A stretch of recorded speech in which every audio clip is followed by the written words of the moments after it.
É hoje o dia que os seus filhos podem começar a dormir sozinhos, né? Eu acho que é um grande sonho. Eu acho que depois do sonho dos filhos dormirem a noite inteira, é o sonho de dormir sozinho, né? Porque às vezes as crianças, elas vêm assim a infância toda, talvez aí até muito mais velho, sem conseguir essa autonomia pra dormir, né? Essa autonomia que é mágica. Ô, gente, antes disso, me responda se tá bom o áudio, por favor. Se o áudio tá bom, se vocês estão me ouvindo e tudo mais. Me diga aí se vocês estão me ouvindo, pra eu saber. Tá bom o áudio? Me digam. Beleza. Tá ótimo. Tá bom. Então bora lá, né? Só pra conferir pra vocês não perderem nada. Então, hoje é o dia que os seus filhos vão sair daqui sabendo, você, né, vai sair sabendo como conduzir para que você tenha filhos que durmam sozinhos, né? Aquele tão sonhado. Boa noite, filho. Amanhã a gente se vê e fecha a porta do quarto e só no outro dia. É lindo, gente. É lindo de viver. Mas primeiro eu queria dizer pra vocês que a chave, né, a nossa frase-chave de hoje, que eu quero deixar gravado no coração de vocês, é o seguinte: autonomia para dormir é sinônimo de segurança, né? Então vocês gravem essa frase, porque quando a gente fala de autonomia para dormir, a gente vai falar o tempo todo de segurança, né? Mas nós vamos entender como de fato a criança, ela entende o conceito de segurança, como ela lida com a segurança e quais são os passos para a gente criar uma verdadeira segurança. É a segurança que traz para a criança essa autonomia para dormir e traz também outras coisas boas, né? E a primeira coisa que a gente precisa entender da criança, quando a gente fala de segurança, né? Porque muitos pais falam assim: Fran, mas o meu filho é super seguro, o meu filho tem boa rotina, o meu filho tem pais estáveis, o meu filho se alimenta bem, faz boas sonecas, mas ainda assim tem muita dificuldade para dormir. Isso de fato acontece, né? Às vezes as pessoas, essa matemática não fecha, porque todo mundo tá falando que tem que ter rotina, tem que ter isso, não, mas a gente precisa entender que o cérebro dos nossos filhos, eles têm uma inclinação para rigidez. E por que isso acontece? Porque eles têm um cérebro muito flexível, né? É um cérebro muito plástico. A neurociência chama isso de cérebro plástico. E o que significa ter um cérebro plástico? É um cérebro que está constantemente em movimento, está constantemente fazendo atividades muito diferente, sabe? Ele está percebendo muito o mundo ao redor. Você já deve ter percebido que crianças são muito atentas às coisas, né? Elas são muito curiosas, elas reparam coisas que você às vezes não tinha reparado, elas captam coisas, assim, só de passar, se você está conversando com alguém, elas passam e elas já captam. Por que isso? Porque é um cérebro plástico. E aí, essa coisa de ter o cérebro plástico demanda deles ter uma rigidez. O que é essa rigidez? Essa rigidez, ela é a segurança, né? Ela é, vamos dizer assim, ir pro meio do furacão. No meio do furacão sempre há uma calmaria, né? Sempre há um lugar onde você pode estar vendo tudo passar em volta, mas ali você tem uma segurança, ali tudo é calmo, né? Então, a rotina, ela é isso, né? Ela é a rigidez da criança, é por isso que as crianças amam rotina, né? Todo mundo fala assim: mas crianças, inclusive pais que não querem fazer rotina com seus filhos, os próprios filhos criam as suas próprias rotinas, né? Isso é muito mágico, isso é incrível como que isso acontece, sabe? Você tende a ver que as crianças, elas criam a sua própria rotina quando os pais não estabelecem uma rotina. Isso porque eu gosto muito de exemplificar com uma prova, né? Você tá fazendo uma prova muito difícil, né? Muito difícil, muitas questões difíceis, sua mente tá cansada, e daí de repente você chega numa questão fácil. Aquilo não é um alívio, né? Você fala: finalmente, uma questão fácil. E ali você dá aquela respirada, né? Você se sente capaz, você sente: não, aqui eu conheço, né? Esse território é meu território, eu consigo entender isso daqui. Então, a rotina é essa. São momentos de previsibilidade, né? E a rotina, ela é um fator que dá muita segurança para os nossos filhos. Ela não é a única, mas ela dá muita segurança para os nossos filhos, né? Então, ela é o primordial, né? Ela é a toda a conversa. Por isso que vocês veem muitas pessoas batendo tecla em rotina, porque ela traz essa ilha, né? Essa ilha de fuga, essa ilha de, ok, aqui eu sei. E por que tudo isso, né? Por que a criança precisa dessa rigidez? Por que ela precisa desses lugares de ficar segura? Porque são estruturas que fazem o seu filho se sentir esperto. Olha só. Nós vamos conversar aqui hoje sobre esperteza, tá? Eu não vou dizer que filhos espertos são aqueles que dormem sozinhos, mas a esperteza é um dos elementos que levam os nossos filhos a acreditarem que eles podem dormir sozinhos, entendeu? Por quê? Porque eles sabem como que eles vão lidar com aquilo, sabe? O filho esperto, e aqui eu não tô dizendo assim, eu não tô de forma nenhuma, se o seu filho não dorme sozinho, dizendo que seu filho não é esperto, mas a sensação de saber que é esperto, a sensação de saber exatamente o que vai acontecer, faz com que os seus filhos tenham segurança para dormir.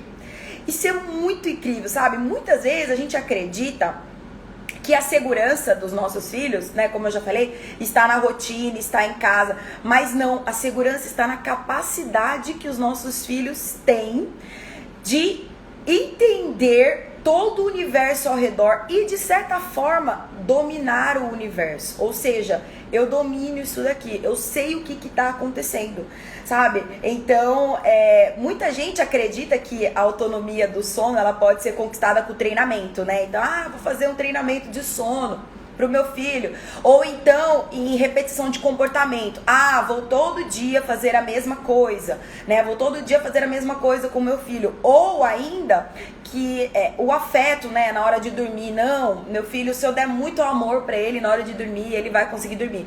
Tudo isso é válido, tudo isso deve ser feito, tudo isso é de uma riqueza imensa para a criança, mas se a criança não tiver a segurança da esperteza, ou seja, de saber exatamente dominar o ambiente dela, ela não vai conseguir dormir sozinha. Ela vai ficar te chamando, ela vai pedir água, ela vai ficar demandando de você, ela vai pro seu quarto dormir à noite, né? Ela vai te chamar nesses momentos. Por quê? Porque você traz a criança uma certa segurança. Só que a segurança do pai e da mãe, ela é ótima, ela é boa, mas ela limita um pouco o seu filho, sabe? Ela é limitante, ela é uma expressão de amor, ela é um gostoso, mas ela limita essa capacidade do seu filho. E é sobre isso que nós vamos falar hoje, sabe? Sobre essa segurança interna, essa segurança que vem assim, do que eu sei, da onde eu domino, sabe? É uma coisa meio primitiva, né? Nós somos seres humanos e a gente está em evolução. A gente quer ser mais esperto, a gente quer ser mais inteligente, a gente quer saber conduzir a nossa vida, né? Então, quando eu falo de segurança, eu tô falando aqui de capacidade, né? Então, quais as capacidades que o seu filho sabe que ele tem? Em que lugar da mente dele existe um refúgio? Às vezes é muito complexo a gente entender isso, é muito difícil a gente entender isso, sabe? Sobre essa segurança. E eu gosto muito de um exemplo, assim, que eu tive, né? E que talvez muitas pessoas vão se identificar, alguma vez já teve na vida. Que quando eu tinha 26 anos, 25, 26 anos, eu fiz uma viagem de volta ao mundo. E nessa viagem eu tinha muita segurança. Por quê? A minha segurança estava no meu conhecimento, que eu já tinha feito outra viagem de volta ao mundo. Estava na língua que eu falava, né? Aquela confiança de que, no mundo inteiro fala inglês. Então, se eu domino o inglês, eu vou conseguir me desenrolar em qualquer lugar, né? Eu tinha confiança de que tinha internet, né? Era muito mais fácil você achar as coisas na internet. Então, minha primeira viagem ao mundo, a internet não era tão fácil assim, não era todo lugar que você... Quando eu viajei a segunda vez, qualquer lugar tinha internet, era muito fácil. E aí, eis que eu chego na Tailândia, né, em Bangkok. E Bangkok é uma grande cidade, né, uma cidade imensa. Eu já estava viajando, né, pela Ásia por outros países, mas eu não tinha ainda parado numa cidade assim, tão grande como Bangkok e de uma língua tão particular, uma cultura tão particular.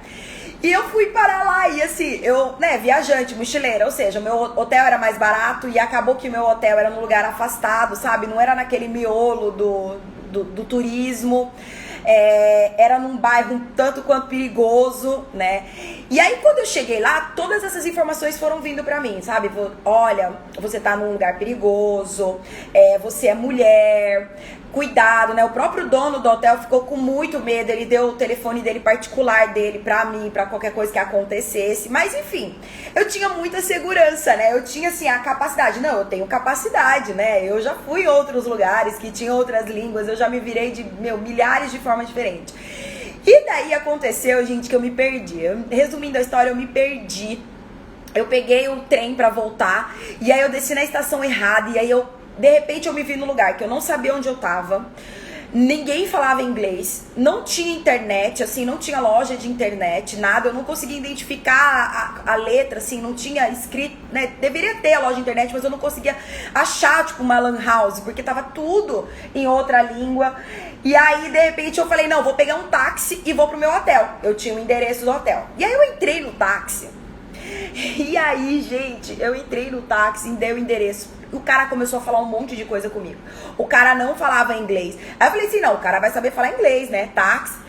Gente, ele não falava inglês. Ele começou a falar um monte de coisa. E ele falava, não. E ele falava de um jeito. E aquilo começou na minha mente a criar um monte de histórias. Porque ele começou a ir por um lugar que eu não sabia onde ele estava. Ele entrou num monte de bairro esquisito. E aquilo começou a entrar em pânico. E a minha mente começou a fazer o quê? Criar várias histórias. Ai, eu vou ser morta, eu vou ser sequestrada, minha mãe não sabe onde eu tô, ninguém sabe onde eu tô, eu não tenho celular, eu não falo a língua desse homem, eu não sei onde que eu vou parar, ele vai me levar pra um outro lugar muito estranho, eu não vou saber voltar, ele vai tirar todo o meu dinheiro, ele vai me roubar, sabe? E várias coisas foram entrando na minha mente e eu comecei a entrar em pânico, sabe? Coisas que hoje, quando eu paro pra pensar, era, tipo, muito irreal, assim, não tinha muito como acontecer. Mas, devido à minha perda de segurança, quando eu perdi a minha segurança, que estava de saber onde eu estava, de saber ler o mapa, eu não estava conseguindo identificar no mapa, eu não achava as ruas que ele estava passando, eu não conseguia achar no mapa. Nessa época eu não tinha celular com internet, tá, gente? Então, tinha, mas era muito caro e eu não tinha dinheiro. E aí eu comecei a entrar em pânico. Gente, e é exatamente isso que acontece na mente das nossas crianças, sabe? Quando eles vão pro quarto deles, no escuro, e eles não têm a capacidade bem elaborada, a mente deles começa a devagar, e geralmente com tudo que aconteceu no dia deles, com vários eventos que aconteceu no dia dele, e aquilo começa a deixar o seu filho em pânico, porque a mente dele começa, sabe, ele não tem segurança nenhuma, não existe uma segurança no dormir, sabe? Não existe uma segurança na capacidade. O que eu posso fazer se isso acontecer? O que eu posso fazer se aquilo acontecer? Sabe? Então, é disso que nós estamos falando, sabe? Se você viveu algum momento desse que você perdeu totalmente sua capacidade, você estava totalmente vulnerável, né? Então, a palavra é vulnerável. Você se viu numa situação vulnerável, mesmo você sabendo que você já era. Eu sabia que eu era maior de idade, eu sabia que eu podia gritar, eu sabia que eu podia correr, eu sabia de várias coisas que eu podia fazer, né? Então eu tinha outros instrumentos, mas a minha segurança estava numa capacidade que se perdeu, naquele momento se perdeu, e aí a minha mente começou a devagar, e eu fiquei muito louca, eu saí do táxi, eu corria, e eu fiquei com mania de perseguição, sabe? Eu achava que o homem tava atrás de mim, eu me perdi. Gente, resumo, eu fui chegar muito tarde no hotel, o dono do hotel tava muito preocupado comigo. Ainda bem que a minha mãe, a gente não tá nessa live. Entendeu? Mas assim, então é isso que nós estamos falando, sabe? A autonomia do sono, ela tá relacionada à segurança e não a treinamentos. Tá relacionado ao nível de vulnerabilidade que o seu filho se encontra, né? Então, a partir de 1 ano, as crianças já começam a ter essa noção da incapacidade. As crianças muito pequenas, elas sabem já, elas começam a visualizar a sua incapacidade. Como? Qual é a incapacidade que ela visualiza? Que ela não consegue fazer as coisas direito, que ela é mais lenta, ela demora para andar, ela percebe que a mamãe vai mais rápido do que ela percebe que o falar dela não é tão audível quanto os outros. E tudo isso vai gerando no seu filho um senso de incapacidade que é natural, sabe? É natural, faz parte. Não tem como a gente acabar, porque a gente não consegue fazer com que o nosso filho ande mais rápido, né? Isso é um processo, é um crescimento. E essa incapacidade, inclusive, ela ajuda muitas crianças a ir mais rápido, sabe? Então, essa criança, ela fica diariamente buscando forma de ser mais capaz naquilo que ela vê, entendeu? Então, por exemplo, um exemplo que eu gosto muito das coisas no alto. As nossas crianças, desde pequena, elas sabem que ela não consegue alcançar aquela coisa lá no alto, sabe? Então, ela começa a buscar formas, né? Ela tenta escalar, aí ela começa a reparar. Aí, de repente, ela vê que uma criança subiu numa cadeira e pegou uma coisa alta, imediatamente ela vai lá e pega uma cadeira e sobe.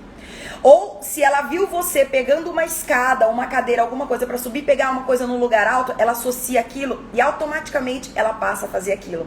Entendeu? Então, você entende como que a incapacidade vai levando a criança a se desenvolver cada vez mais, entendeu? Então, essa coisa delas se sentirem naturalmente fracas, lentas, incapazes de fazer as coisas, é algo que leva ela, mas que também atrapalha ela, principalmente na hora de dormir. Entendeu?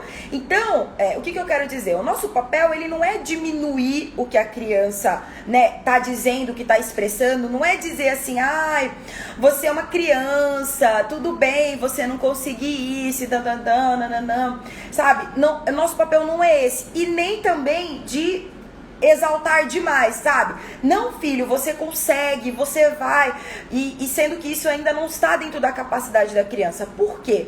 Porque a criança entende quando aquilo não é verdadeiro. A criança entende que você está falando assim, não, filho, você é capaz. Ela sabe que ela não é capaz, sabe? Ela sabe que ela não tem capacidade. Então, o nosso papel é de criar uma boa jornada para a capacidade. E como é que a gente faz isso?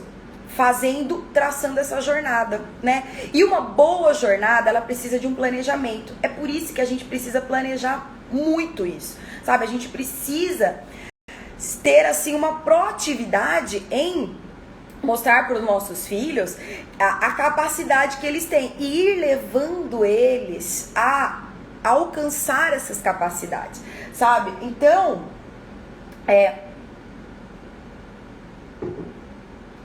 o que a gente pode fazer pelos nossos filhos é tão incrível, ao passo que é tão simples.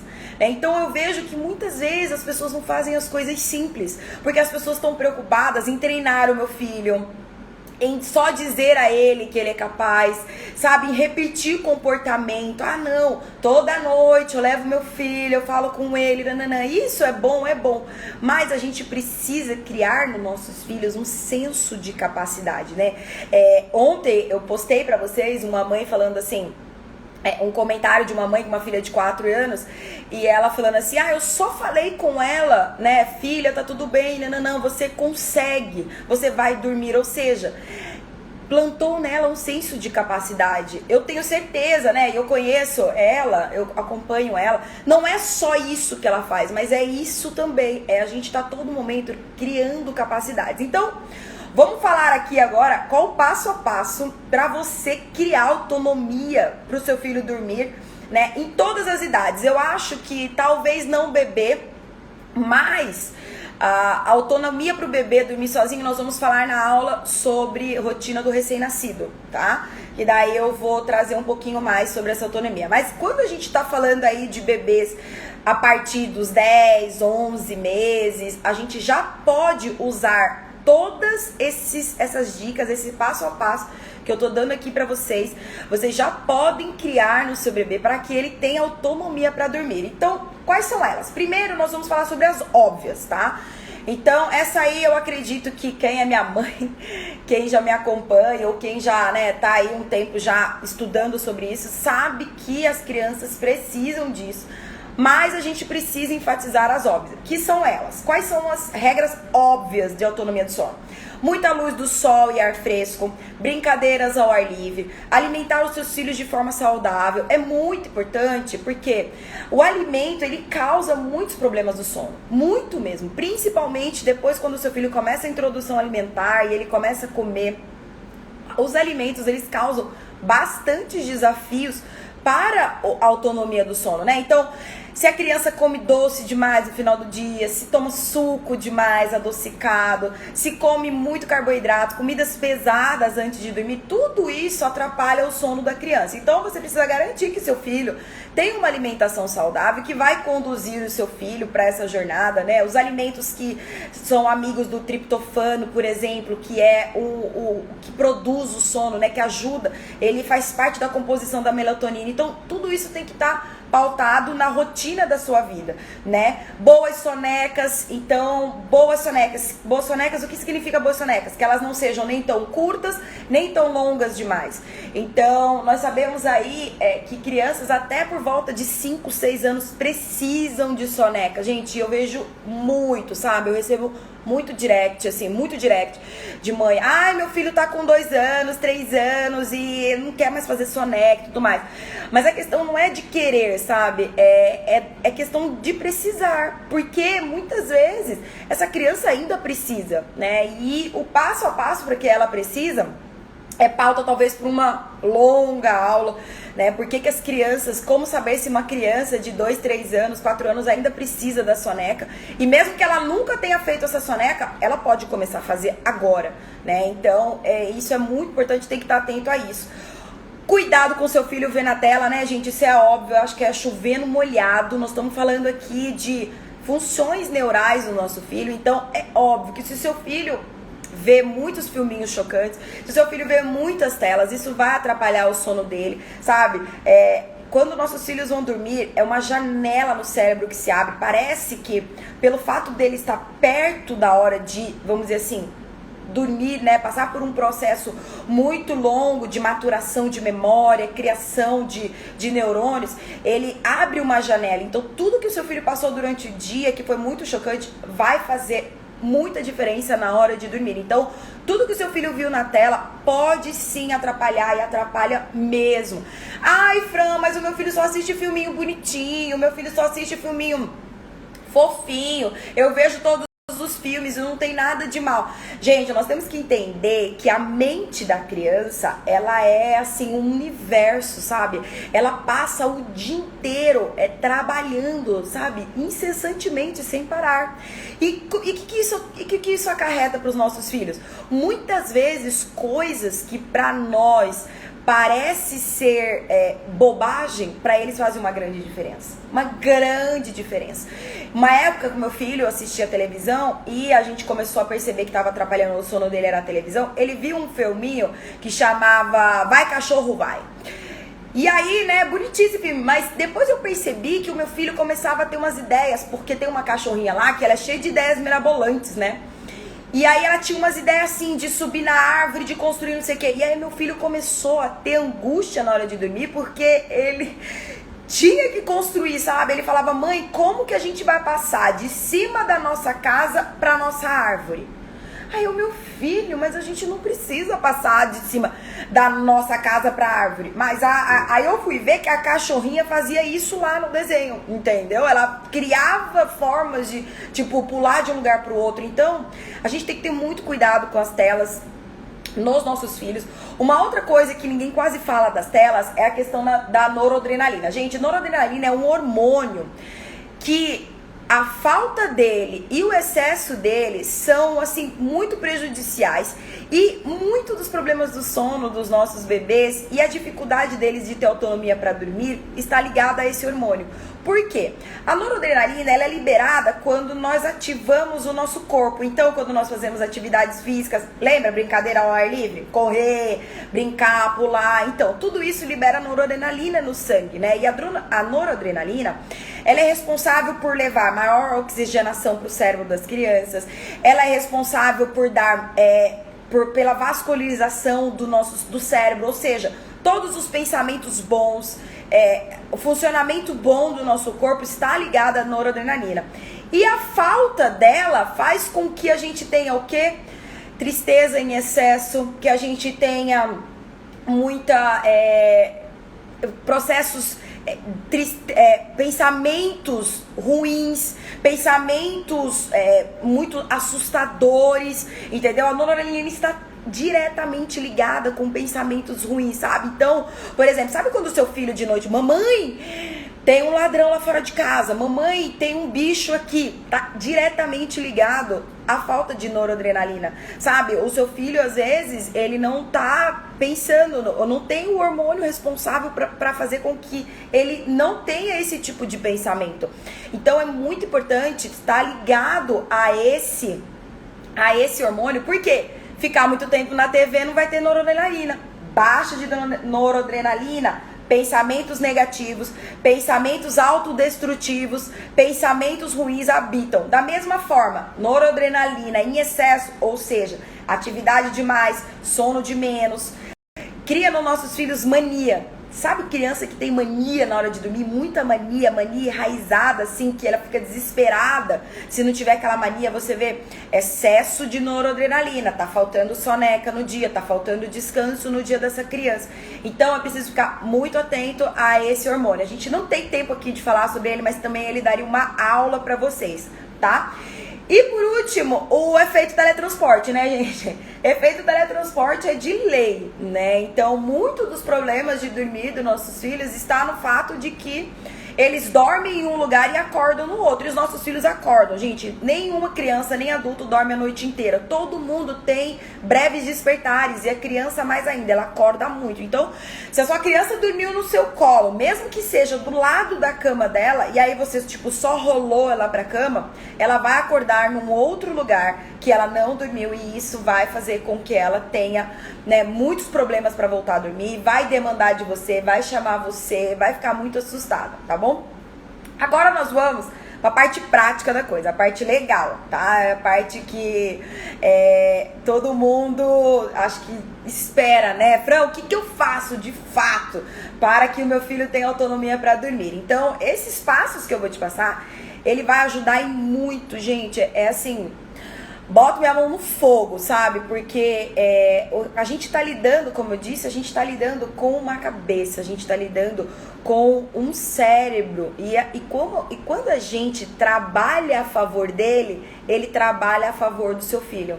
Entendeu? Então, isso é muito incrível. Então, primeiro passo para que o seu filho tenha autonomia para dormir de 1 até, sei lá, 8 anos, 9 anos, eu acho. Que, se bem que nessa idade os nossos filhos já se desenvolveram algumas coisas. Mas vamos de 1 a 6 anos, esses passos são muito eficientes. Quais são eles? Ajude o seu filho a se sentir um vencedor, né? Então, como eu já falei, entre os 2 anos, 1 ano e meio, 2 anos, 3 anos, a criança começa a comparar as coisas, né? A criança é natural, ela começa a comparar as coisas e principalmente comparar a si mesma, né? Então ela entende que ela é menor, ela é mais desengonçada, né? É por isso que alguns bebês nessa idade, ela não gosta de ser chamada mais de bebê, porque ela vê que um bebê é muito incapaz, né? Ela vê que um bebê é muito vulnerável e ela fala assim: nossa, não, eu quero ser forte como o papai, eu quero ser grande como a mamãe, eu quero ser hábil como o meu irmão mais velho. Então, essa comparação. E por mais que nós, pais, não devemos proteger os nossos filhos disso, né? Dessa frustração, porque isso gera nos nossos filhos, né? Essa comparação gera neles uma frustração, gera uma tristeza. Não é nosso papel vamos dizer assim, proteger os nossos filhos dessas derrotas, nem dessas frustrações. Mas é o nosso papel ensinar os nossos filhos a ter confiança e resiliência. E como que a gente ensina, né, a confiança e a resiliência para os nossos filhos? Então, uma das coisas que eu adoro e que a gente faz muito aqui em casa é que é o fator pateta, né? Então, seja um pateta pro seu filho. Faça brincadeiras com o seu filho, aonde você vai fingir que ele tá, tipo, dominando, que ele tem algum tipo de capacidade, né? Quem me acompanha aqui mais tempo sabe que eu sou totalmente contra você deixar o seu filho ganhar em todas as brincadeiras, né? Então não é sobre isso que eu estou falando, mas é sobre plantar no seu filho, né, uma sensação de vencedor, né, de capacidade. E isso a gente faz muito bem através do lúdico, né? Então, por exemplo, seu filho fala assim, bu, você se assusta, né? Ui, né? Isso é muito legal. Você pode ver que crianças adoram. Gente, não tem uma criança que não adora essa brincadeira. Por quê? Porque ela vê assim, nossa, eu consegui fazer alguma coisa onde eu sou melhor que meu pai. Eu consegui assustar o meu pai e ele é forte, né? Então, essa brincadeira do bu e você se assustar. Tem também fingir, né? Primeiro a gente ensina os nossos filhos como que o leão faz, né? E aí o leão faz, aí você fala, nossa, que leão bravo. Essa é a preferida do meu marido. E ele faz muito bem essa e os meus filhos adoram, né? Então, primeiro a gente ensinou o José como que o leão faz. E aí o Robson perguntando, filho, como é que o leão faz? Aí o José, aí eu, nossa, que medo desse leão. E o José fica repetindo. Por quê? Porque ele se sente ali um vencedor, né? Ele se sente, nossa, eu fiz alguma coisa que assusta o meu pai. Então, esse tipo de comportamento, né, de você se fazer de um pateta com seu filho, é muito eficiente. Traz uma certa confiança pro seu filho, né? Tira ele de um estado de estar sempre vulnerável, né? Eu tô sempre vulnerável, eu tô sempre perdendo, eu sou fraco, eu sou menor, né? Então, crie refúgios para o seu filho onde você mostre que ele vai conseguir. Não é só você falar, ah, filho, um dia você vai ser forte, né? Os nossos filhos não estão querendo saber de um dia ele vai ser forte, ele está querendo ser forte agora. Outra dica que eu gosto bastante é aposte uma corrida e se esforce para correr e deixe ele ganhar. Isso é muito legal, né? E você pode também intercalar. Eu disse, eu não gosto de sempre deixar os meus filhos ganharem, porque eles precisam entender essa dinâmica, né? De forte, fraco. Isso é muito bom, ele entender que a mamãe é mais forte. Mas deixe ele ganhar, né? Pra você mostrar, uau, faça força, né? E deixe ele ganhar. A minha preferida é do luta de travesseiro, né? Então, faça luta de travesseiros com seu filho e deixe que ele acerte em você e você caia. Nossa, essa é a minha preferida e os meus filhos amam. E, além de tudo, é um momento de interação, né? De comunhão com a família. Então, luta de travesseiro, gente, é muito eficiente para ajudar o seu filho a ser um vencedor. Então, o primeiro passo para ter anatomia, ajude o seu filho a ser um vencedor, porque ele vai precisar, né, desse título, desse troféuzinho na hora que você sair do quarto dele, fechar a porta, falar, filho, boa noite, amanhã a gente se vê. Ele vai precisar disso, ele vai precisar saber que ele pode. Não é só você dizer, chegar pro seu filho na hora de dormir, filho, você é capaz de dormir, você consegue. É muito eficiente, mas ele precisa de provas disso. Ele precisa ter já sentido que realmente ele consegue alguma coisa, né? Então, tire o seu filho desse lugar de vulnerabilidade. O passo 2 é esticar a paciência do seu filho, né? Então, a vida é muito corrida e a gente esquece de ensinar aos nossos filhos a virtude da paciência. E por mais que tenha uma idade onde os nossos filhos estão mais propensos a desenvolver a paciência, a gente pode ensinar os nossos filhos a desenvolver a paciência em qualquer idade, né? Eu acredito assim que a partir dos 9 meses, quando a gente tem aí uma janela de aprendizado aberto com a parte emocional, a gente já consegue ensinar os nossos filhos, né, a paciência, a paciência. E como é que a gente faz isso? Bom, primeira coisa, a respiração. Hoje eu postei no Stories, quem viu, tava lá, preparação para aula. Quem viu esses stories, se você não viu, sai daqui e vai lá ver. É um momento que a Lúcia ela tá muito, com uma assadura muito grande, dói muito, e ela fica muito angustiada e muito ansiosa na hora de passar o remédio, porque dói, arde na hora de passar o remédio, tá coçando, a gente sabe que tá coçando. E aí, o que a gente usa na hora do remédio? Respiração. Filha, respira fundo, respira fundo. Gente, a respiração profunda, ela é uma atividade que serve para todo mundo. Inclusive, se você for num médico e uma pessoa que está sofrendo de ansiedade, que está sofrendo de depressão, que está sofrendo de qualquer tipo de doença, nesse trato, né, emocional, você vai ver que a dica que o seu médico sempre dá pra você é: respira fundo, conta até 10. Por quê? Porque a respiração, ela ativa o nosso cérebro, ela retira, na verdade, o nosso cérebro da dominância do cérebro reativo. Então nós temos vários tipos de cérebro. Vários tipos não, mas nós temos alguns cérebros na nossa cabeça. E o cérebro reativo é aquele cérebro onde ele te coloca numa situação de emergência, de alerta. E ele coloca você com todos os pensamentos ruins e você precisa sair correndo. Então, quando a gente respira profundamente, a gente sai do cérebro reativo, que é de contrair, que é de se defender, sabe? Então, a respiração profunda é algo mágico, que ela pode ser ensinada para os nossos filhos desde bebê. Gente, a Lúcia tem 1 ano e 10 meses, ela faz respiração profunda. Ela faz respiração profunda e ela consegue ficar calma em situações que ela sabe que ela vai ser prejudicada, em situações que ela sabe que são ruins para ela. Então, a respiração profunda é muito eficaz, ela é muito eficiente para tudo e ela pode ser ensinada. Como? Respire fundo no seu filho, né? Então, passe dias e momentos, assim, principalmente se você tem uma oportunidade. Filha, vamos respirar fundo. Respire olhando para ela, respire olhando para o seu filho, e ele automaticamente vai começar a aprender através dos neurônios espelhos, né? Então, nossos filhos têm uma mágica também chamada neurônio espelho, que também dá uma aula. Respire fundo, seu filho, ele vai conseguir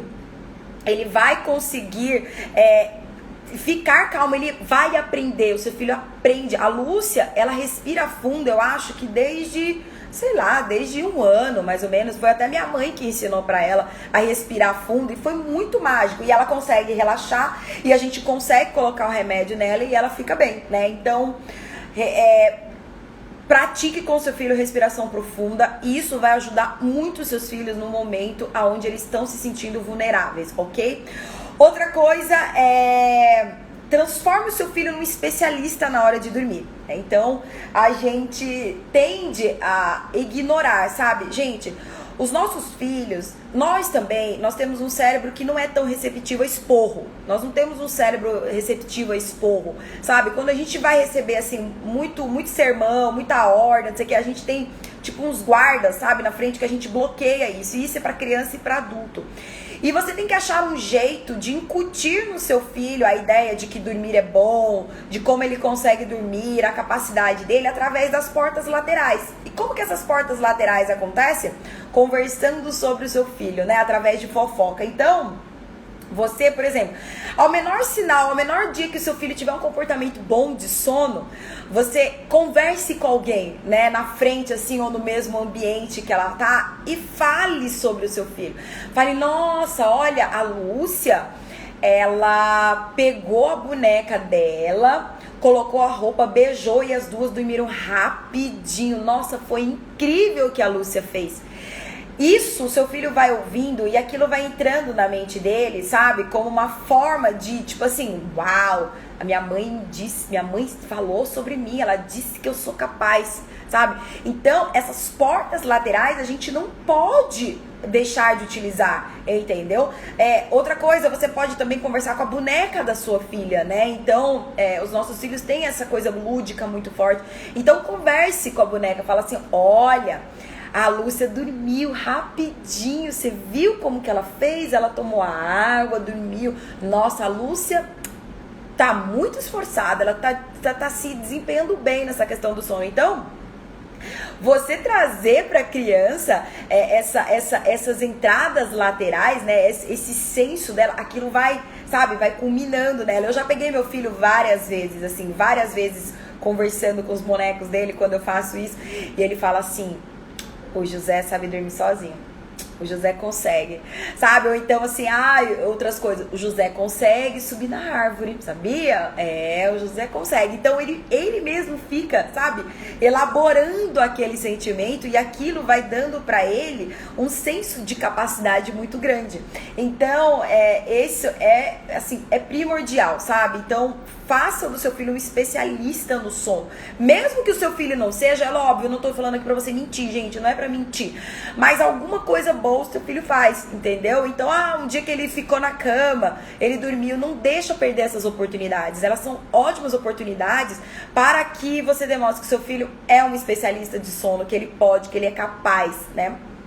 Outra coisa, outro passo é criar um livro da hora de dormir. Gente, isso é muito legal. Isso é muito legal. E isso eu sempre, assim, não fiz com meus filhos, porque como a gente, né, sempre trabalha com os nossos filhos desde pequeno e essas outras coisas, esses dois passos a gente usa muito e ele dá muito efeito, a gente não precisou fazer isso, mas é meu sonho fazer, porque eu acho lindo, eu acho que até que um dia eu vou fazer, só pra ter, sabe? Que é criar um livro da hora de dormir, sabe? Então leve o seu filho numa loja, compre adesivo com ele, nananã, tire foto dele na hora de dormir, sabe? Tire foto, filho, vamos tirar foto. O José dormindo, a Lúcia com um bichinho de pelúcia. E cria um livro junto com ele, vai colando, escreva embaixo, o José dormindo sozinho, né? É importante que esse livro tenha os passos bem definidos. Então, por exemplo, corpo limpinho e cheiroso. Então você coloca lá, né, a foto, um sabãozinho, nananã, o seu filho limpinho, cheirosinho, assim, bem arrumadinho, né? Põe uma foto dele lá, escovar o bichinho pra fora do dente, ou seja, né, escovar o dente, coloque lá o José com o seu filho com a escova de dente, coloca figurinhas de escovar o dente, sabe? Pode colocar a lua escovando o dente, isso é muito legal. Gente, dá pra fazer em diversos lugares, dá pra fazer até na internet. E aí você cria aquele livro, sabe? Tipo uma espécie de scrapbook, né, que você vai colando ali. E coloca lá, pijama fofo. Aí você coloca o seu filho com o pijama que ele mais gosta e tudo mais. E aí você cria aquele livro, sabe? Estar enroladinho com o bichinho nas cobertas. Ou seja, coloca o seu filho deitadinho, tire foto dele. Crie esse livro, e daí todas as noites você lê com o seu filho esse livro. Gente, é uma coisa assim muito mágica. Porque assim, história já é de lei, né? Que os seus filhos gostam. Imagina a história dele mesmo, né? Então, você criar um livro pra hora de dormir, sabe? Traz uma segurança muito grande. Lembra que a gente no começo da aula falou sobre as rotinas? Como que o cérebro da criança tem uma inclinação pra rigidez? Por que que é rígido? Por que que crianças que têm ritual do sono noturno dormem melhor, dormem mais? Porque tem uma sequência, tem uma rigidez naquilo, tem, sabe, um passo a passo, porque ali é um lugar de tranquilidade. Tudo que o seu filho precisa na hora de dormir é que ele esteja tranquilo. Ele precisa estar tranquilo para dormir. Eles precisam estar calmo. Gente, ninguém dorme se não tiver calmo. Então, se o seu filho tiver com a cabeça na lua, não, sabe? Se ele tiver com a cabeça no filminho que ele assistiu, que deu uma ideia mirabolante para ele, na preocupação com as pessoas novas que ele conheceu hoje, com pessoas estranhas, com o cachorro, ele não consegue dormir. Ele precisa de um lugar, sabe, rígido. Ele precisa de uma ilha aconchegante para dormir. Isso precisa estar muito bem definido, sabe?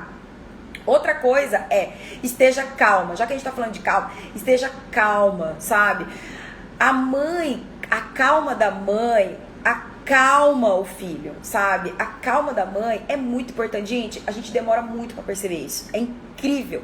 E mais, a gente, quando tá num dia muito acelerado, né, que a gente realmente, às vezes, gente, a gente é ser humano, né, então tem dia que não dá, tem dia que tá os problemas fervilhando, as coisas acontecendo, e você realmente não consegue, né, e você isso acontece muito comigo, eu já vou pro quarto dos meus filhos, assim, com a cabeça borbulhando, sabe, e eu me esforço pra ficar calma, ainda assim os meus filhos sentem, ainda assim os meus filhos, sabe, eles sentem, então, você trabalhar essa calma da mãe é muito importante, porque faz toda a diferença, porque as crianças são verdadeiras esponjas, eles sentem tudo, eles pegam assim, eles pegam no seu olhar, eles pegam na sua respiração, a forma como você tá respirando, eles conseguem, sabe, entender que ali tem um problema, e se tem um problema, eles já ficam, ai, a mamãe não tá calma, não, tem alguma coisa acontecendo, será que alguma coisa vai acontecer com a mamãe? Isso tudo, gente, pode passar, não é que passa pela cabeça da criança, mas pode passar pela cabeça da criança, Principalmente uma criança aí que já tá de 2 anos, 3 anos, isso tudo passa pela cabeça dele. Então, a calma é muito importante. Sexto passo, verbalize e narre as coisas que você está fazendo com seu filho durante todo dia. Todo dia. Gente, os nossos filhos precisam de narração. Por que que os nossos filhos precisam de narração? Porque o mundo não é concreto como é para nós, sabe? O mundo não é concreto para os nossos filhos. A mente dele está atenta a tudo. A mente dele está atenta, por exemplo, por que que hoje você pegou a colher de pau e amanhã você pegou o garfo para fazer o ovo dele no café da manhã? O cérebro dele é muito atento a essas nuances e ele fica divagando sobre isso, sabe? Por exemplo, e eles vão tentando internalizar isso, sabe? Eles não sabem, assim, eles querem entender como que os dias acontecem, como que as coisas... Por que que sábado eu almoço no meu avô, por que que domingo eu vou na igreja, tudo isso faz com que os nossos filhos, a mente deles esteja concretizando o mundo deles, o que pra nós é muito fácil, é muito sutil de entender, para as crianças não é. Elas precisam que a gente narre as coisas pra elas, sabe? É preciso, às vezes, eu particularmente não gosto muito de narrar o dia seguinte, porque isso também pode criar uma ansiedade na criança se for uma coisa muito divertida. Mas em alguns momentos, narrar o dia seguinte vai ser de valia, sabe? Então, filho, amanhã nós vamos acordar, nós vamos tomar café da manhã, nós vamos estudar, nós vamos fazer isso, nós vamos no parquinho. Isso dá uma tranquilidade para a criança. Então você tem que saber essa nuance de quando essa narração antes do sono vai ser válida ou não. Mas ainda assim, a narração durante o dia traz muita segurança para o nosso filho. Porque ele vai começando a concretizar o dia dele, ele vai começando a concretizar os acontecimentos, ele vai se tornando familiar para ele. Então. E, por último, voto de confiança. Nossa, gente, tem muita coisa pra falar. É muita coisa, é muito legal esse assunto. Voto de confiança. Gente, expõe os seus filhos aos desafios e ajude os seus filhos a vencer os desafios, sabe? É no dia a dia, na cozinha, no parquinho. Gente, por isso que eu falo parquinho, gente, parquinho. Tem que ter parquinho na vida dos seus filhos, sabe? Porque no parquinho é aonde o seu filho, você pode dar um voto de confiança pro seu filho e ele se sentir seguro, sabe? O parquinho é tipo uma escola de capacidade. Né? Por quê? Porque você pode usar isso para dar um voto de confiança pro seu filho. Ele tem, assim, o tamanho dos brinquedos faz com que seja receptivo para ele. Ele consegue subir, ele consegue escalar. Sabe aquela coisa de se sentir menor, mais baixo, incapaz? O parquinho acaba com tudo isso, sabe? Então ali cria nele um lugar. Não, no parquinho eu consigo. No parquinho, sabe? No parquinho é um lugar de segurança. É um lugar onde eu me encontro, onde eu não me acho tão vulnerável, sabe? E não se achar tão vulnerável é muito importante para a autonomia, para na hora de dormir. Então, principalmente quando o seu filho vem para sua cama à noite. Gente, filhos que vêm para sua cama à noite com medo, não recomendo, sabe? Olhe para esse momento com muito carinho, entendeu? O medo, ele vem junto com a vulnerabilidade, sabe? A vulnerabilidade é assim, é a expressão do medo. Na verdade, o medo é a expressão da vulnerabilidade dos nossos filhos, né? A gente fica com medo e aí a nossa mente começa devagar porque a gente tem medo. Então, se o seu filho vem à noite para sua cama com medo, não faça assim, não, filho, fica aqui, a mamãe te protege. Porque isso, apesar de ser uma coisa muito amorosa, né, muito calorosa, ela envia mensagem pro seu filho de que só com a mamãe eu tenho segurança, né? Ao passo que você não pode, de forma nenhuma, escorraçar o seu filho e falar, volte pra cama, não tem nada lá, não. Você também não pode deixar o seu filho ficar na sua cama. Dê um voto de confiança pro seu filho, gente, isso é muito importante.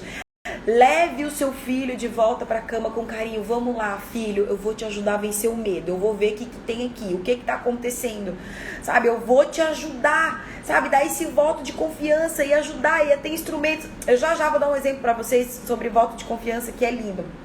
Deixa eu correr aqui porque tá chegando no final. Então, esses são os passos que a gente faz. Fran, nada disso resolveu. Meu filho ainda continua me chamando, não consigo, não.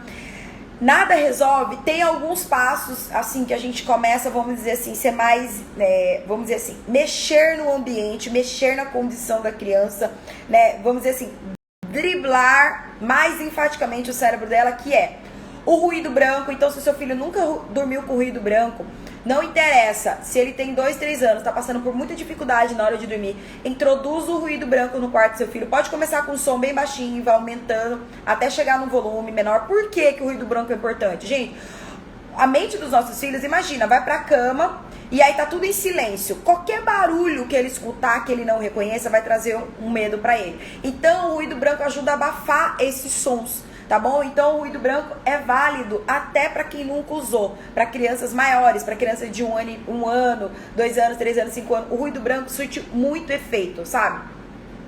Outra técnica é prolongar a paciência do seu filho durante o dia, né? Então é aquela coisa assim, o seu filho vem te pedir alguma coisa, mãe, aí você faz que dá, aí você fala assim, não, peraí, tem que fazer uma coisa urgente. Aí você vai lá correndo, faz a coisa urgente e volta, né? E, gente, prolongar a paciência do seu filho é maravilhoso, serve até pra quem não tem problema. Eu faço isso com meus filhos, porque eu tô criando neles essa questão da paciência, então eu uso muito essa ferramenta de prolongar a paciência, sabe? Quando eles vêm me pedir uma, mamãe, quero suco, aí eu vou, pego o suco e não, peraí, já te dou o suco, eu deixo o suco ali em cima onde eles não conseguem pegar, vou lá e faço e volto e dou. E aí eu vou aumentando o tempo, isso vai aumentando a confiança nele, sabe? Vai aumentando assim a paciência do seu filho, é muito importante.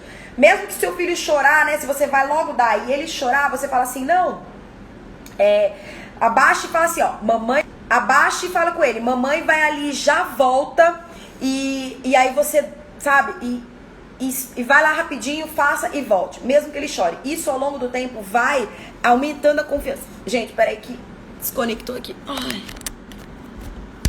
Ai, desculpa. Então, prolongue a paciência do seu filho, é tremendo. Pode começar a praticar com 1 ano de idade, entendeu? Colocar as exigências e espera. Então eu sei que tem muita criança que fala assim, você botou pra dormir, a criança começa a te chamar. Mamãe, tô com sede, mamãe, quero água, mamãe, quero aquilo, mamãe, quero aquilo. Aí como que você faz isso? Você vai lá na cama dele e fala assim, filho, o que você quer? A água, tá bom, peraí que eu já vou buscar. Aí você vai, demora 1, 2, 3 minutos, daqui a pouco você volta, filho, o que era mesmo que você me pediu? Era água, né? Tá bom. Ai, mamãe, bobinha, esqueceu. Pera aí, eu já volto, né? E aí você vai, tipo, sabe? Daqui a pouco essa coisa vai ficando chata, ou às vezes seu filho vai até dormir no meio do caminho.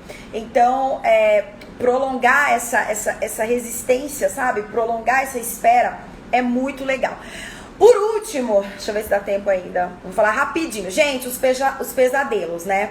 Então, os pesadelos, eles surgem muito nessa idade, né, por conta dessa vulnerabilidade, surge junto com o medo, e a razão é essa, a vulnerabilidade, testemunhar experiências perturbadoras durante o dia, reprimir sentimentos de controle de impulso. Então aquela criança que é muito reprimida, sabe, que quer bater, que quer gritar, é totalmente reprimida, tudo isso pode se transformar em pensamento violentos e assustadores na hora de dormir, que vem no sono e a criança acorda com pesadelo, e isso atrapalha muito o sono, atrapalha muito, às vezes, a próxima noite, a criança fica com medo de dormir de novo e ter aquele sonho. Então, não dá pra entrar aqui no mérito de controle de violência, mas é importante saber que isso acontece por isso. E os pesadelos, primeira coisa, pesadelo necessita ser visitado. Gente, tem que visitar o pesadelo do seu filho. Não dá pra não visitar o pesadelo do seu filho, porque ele precisa elaborar aquela experiência, sabe? Os pesadelos, eles precisam ser visitados.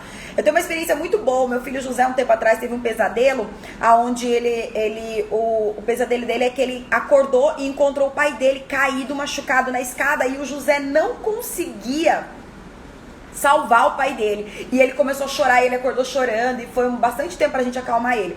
No outro dia nós revisitamos, né, então eu fiz ele falar o pesadelo, viver o pesadelo novamente, e dei a ele ferramentas. Eu falei, filho, quando isso acontecer, né, porque o pesadelo é real pra criança, então você tem que lidar com isso como se fosse real, visitar aquele lugar realmente falando, não falar, é um pesadelo, não.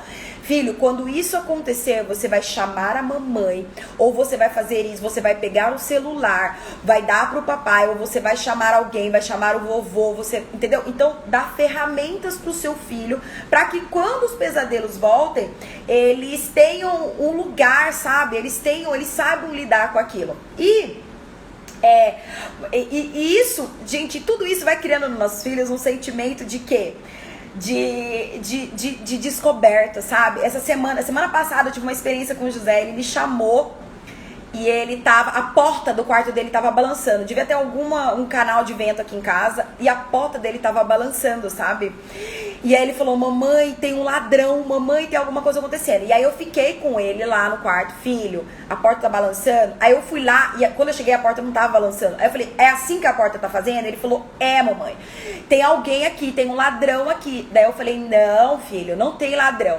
É só um vento, tá bom? Mamãe vai dar. Aí eu falei assim, vamos arrumar um jeito da porta não bater mais. E aí eu coloquei um chinelo lá. Ou seja, eu encontrei uma maneira da porta não fazer mais isso. Eu disse o que estava acontecendo, mostrei pra ele o que era e tirei ele daquele lugar assustador. Então, isso tudo vai dando confiança pros nossos filhos no que eles podem fazer. Da próxima vez que isso acontecer, eles vão criando formas de vencer aquilo, né? Esses tempos atrás falei com vocês aí nos stories sobre essa coisa da criança achar que um leão vai devorar ela dormindo, né? E aí eu encontrei o José e a minha sobrinha no corredor. E eu virei pra eles e falei assim, crianças, o que aconteceria se um orangotango viessem à noite comer vocês? E aí eles falaram assim, né? Primeiro que eles não sabiam que era o orangotango, né? Mas tudo bem, mas não é nessa parte que eu quero entrar. E daí a Bela, né, que é minha sobrinha, falou assim, tia, isso não existe. O orangotango não existe. Imagina que bonitinho. Então, ou seja, qual que é a ferramenta que ela tem? Se eu não conheço, não existe. Se não existe, não tem como vir me comer. Acabou. O José já foi pro outro lado. Ele falou, não, mamãe, eu vou pegar a boca dele e vou... entendeu? Então, assim, eles, sabe, eles já têm uma capacidade de lidar com o medo. É nisso que a gente cria autonomia. Quando a gente dá capacidade para os nossos filhos vencer a vulnerabilidade. Eles entram num lugar que é seguro para eles, sabe? Eles estão seguros ali. Eles estão no lugar aonde eles conseguem ter domínio, né? E o quarto tem que ser esse lugar. A hora de dormir tem que ser esse lugar. Ufa! Gente, então é isso. Eu tô com medo de cortar a nossa live, então se cortar aí, amém, glória a Deus. Mas eu espero que eu tenha ajudado vocês, né? E o resumo da nossa aula é esse, né? Autonomia é sinônimo de segurança. O seu filho precisa se sentir seguro.